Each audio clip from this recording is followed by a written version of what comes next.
Hey, boys and girls. For today's lesson about understanding plot, we're going to try writing a summary of a fiction text that includes all of the important story elements, such as the problem, the high point or the climax of the story, and the solution.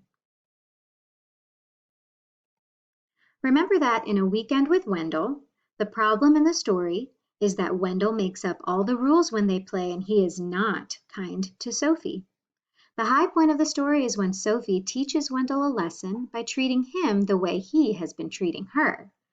At the end of the story, the problem is solved when Sophie shows Wendell how much fun they can have when they share and they become friends.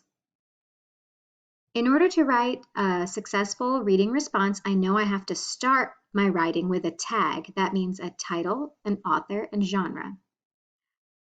To write a good summary, I need to explain the problem in the story and provide some text evidence.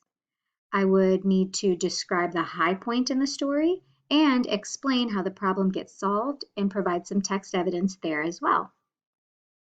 Here is an example of a summary that I wrote about A Weekend with Wendell.